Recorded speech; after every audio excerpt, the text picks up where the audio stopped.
अरमान की गई याददाश्त, समझेगा अबीरा को अपनी वाइफ, रिश्तों में आएगा एक नया मोड़। दोस्तों, ये रिश्ता क्या कहलाता है का ट्रैक अब एक ऐसे मोड़ पर पहुंच चुका है जहां हर रिश्ता, हर भावना और हर कस्में एक नई परीक्षा से गुजरने वाली हैं। अब तक आपने देखा कि अरमान और अबीरा की जिंदगी में तूफान थमने का नाम नहीं ले रहे। कभी गलतफहमियों की आंधी, तो कभी अधूरी मोहब्बत की बरसात। हर मोड़ पर दर्द और उम्मीद एक दूसरे से टकरा रहे हैं।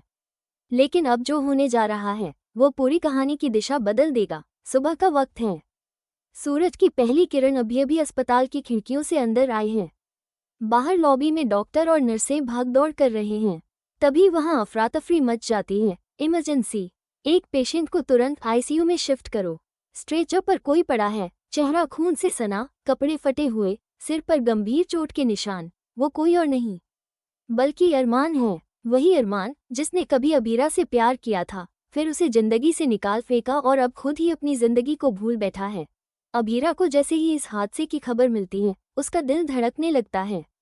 उसका सारा गुस्सा, सारी शिकायतें उस एक पल में कहीं खो जाती हैं। वो बिना कुछ सोचे सीधा अस्पताल की ओर दौड़ पड़ती है। हॉस्पिटल के कॉरिडोर में उसकी आंखें सिर्फ एक चेहरा ढूंढ रही होती हैं, अरमान। वहां पहुंचकर वो देखती है स्ट्रेचर पर लेटे अरमान को, आंखें बंद, शरीर निष्क्रिय। चारों तरफ डॉक्टर आवाजें दे रहे हैं। ब्लड प्रेशर डाउन हो रहा है, सिर में अंदरूनी चोट है, एमआरआई की जरूरत पड़ेगी। तभी एक डॉक्टर अबीरा से कहता है, आप रिश्तेदार हैं? हमें इमरजेंसी साइन की जरूरत है। अबीरा कांपती हाथों से फॉर्म पर दस्तखत करती है। उसकी आंखों से आंसू बह रहे हैं। वो अरमान को इस हालत में नहीं देख सकती। यादें उसके मन में घूमने लगती हैं। पहली मुलाकात, वो बहसें, वो गुस्सा, फिर वो सुलह और आखिर में जुदाई। इस बीच फ्लैशबैक में हम देखते हैं अरमान कैसे अकेले में बैठा था। शादी की खबर से बुरी तरह टूट चुका था। वो सड़क पर निकल जाता है, खोया हुआ सा। तभी सामने से आती तेज रफ्तार गाड़ी और टक्कर। अरमान का शरीर हवा में उड़ता है और फिर सड़क पर गिरता है। आसपास के लोग दौड़ पड़ते हैं। एम्बुलेंस बुलाई जाती है। अस्पताल में डॉक्टरों ने किसी तरह जान बचाई, लेकिन दिमाग पर लगी चोट ने उसकी यादों को मिटा दिया। जैसे ही ऑपरेशन के बाद अरमान को होश आता है, उसकी नज़र सामने खड़ी अबीरा पर जाती है। वो कमजोर स्वर में पूछता है, तुम मेरी पत्नी हो ना? ये सुनते ही वहां मौजूद सब लोग सन रह जाते हैं। अबीरा की आंखें फटी रह जाती हैं। वो कुछ बोल ही नहीं पाती। सामने खड़ा अरमान, जो 7 साल तक उसकी मौजूदगी को नकारता रहा, अब उसे अपनी पत्नी मान रहा है। दरअसल अरमान की याददाश्त 7 साल पीछे चली गई है, जब वो और अबीरा शादीशुदा थे। उसके लिए आज भी वही रिश्ता कायम है। और यही है वो मोड़ जो इस कहानी को नई दिशा देगा। डॉक्टर कहते हैं कि यह रिट्रोग्रेड एमनेशिया है, मतलब दिमाग में ऐसा झटका लगा है जिससे पुरानी यादें लौट आई हैं, लेकिन हाल की घटनाएं पूरी तरह मिट चुकी हैं। अब अस्पताल में एक नई कहानी शुरू होती है। अरमान बार बार अबीरा को पत्नी कहकर बुला रहा है। वो उसकी देखभाल करने की जिद करता है, उसे पास बैठने को कहता है और अजीब मासूमियत से पूछता है, हमारे हनीमून का प्लान क्या बना था? वहीं दूसरी ओर अबीरा खुद एक जंग से गुजर रही है। जिस अरमान ने उसे सालों तक ठुकराया, आज वही उसे अपनी सबसे बड़ी हकीकत मान रहा है। वो उलझन में है, क्या ये सब वाकई उसकी किस्मत का नया खेल है या फिर एक और इम्तिहान? परिवार के बाकी लोग भी स्तब्ध हैं। संजना, जिसने अरमान की जिंदगी में अपनी जगह बनाई थी, अब खुद को किनारे खड़ा महसूस कर रही है। वो इस हालात को पचा नहीं पा रही। और यहाँ कहानी का असली ट्विस्ट शुरू होता है। अस्पताल के बाहर बर्फसी चुप्पी पसरी हुई थी, लेकिन दिलों में तूफान चल रहा था। तभी डॉक्टर बाहर आकर परिवार को संबोधित करता है, पेशेंट को होश आ गया है। गीतांजलि दौड़कर डॉक्टर के पास जाती है।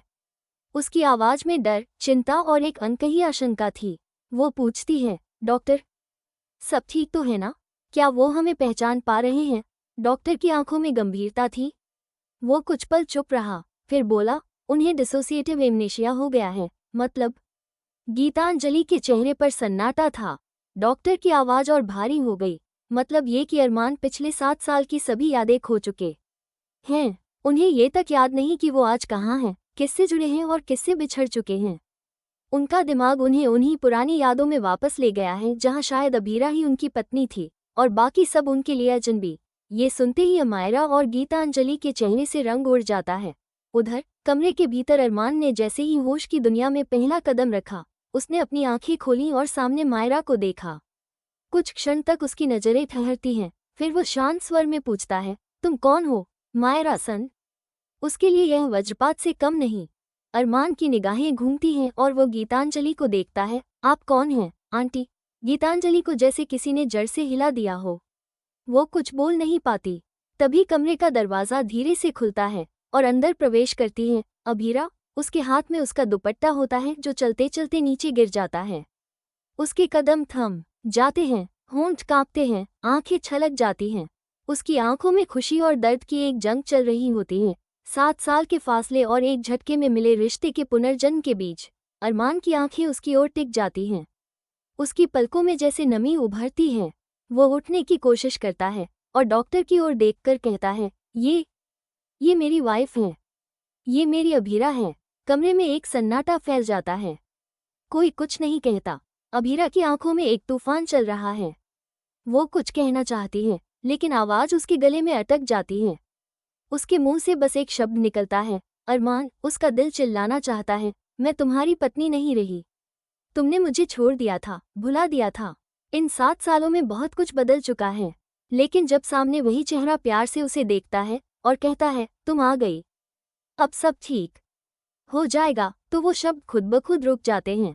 अरमान के लिए यह वक्त वहीं ठहरा हुआ है जहां उसकी और अभीरा की शादी हुई थी।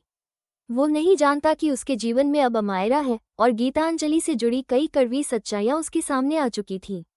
उसके दिमाग ने उन सभी घटनाओं को मिटा दिया है। उसी पल डॉक्टर सभी को बाहर जाने को कहते हैं ताकि अरमान को थोड़ा आराम मिल सके। बाहर आते ही मायरा का दिल टूट चुका होता है। वो रो पड़ती है, जिस रिश्ते के लिए मैंने अपनी आत्मा झोंक दी, आज उसके लिए मैं एक अजनबी बन गई।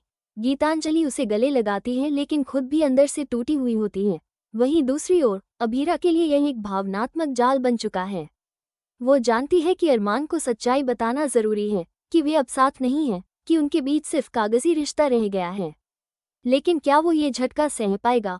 उसी वक्त नर्स एक रिपोर्ट लेकर आती है और कहती है, अरमान को धीरे धीरे पुरानी यादें वापस दिलाने की कोशिश करनी होगी, लेकिन किसी भी बड़े सदमे से बचाना है। अब अभीरा के सामने सबसे बड़ा सवाल है, क्या वो अरमान को सच्चाई बताएगी या फिर उस अरमान के साथ कुछ दिनों के लिए एक झूठे रिश्ते में जीकर उसकी हालत सुधारने की कोशिश करेगी। लेकिन यही कहानी में एक और मोड़ आने वाला है। पुखी, वही पुखी जिसे गीतांजलि ने अपने सारे राजों में शामिल किया था, अब एक नई सच्चाई सामने लाने वाली है।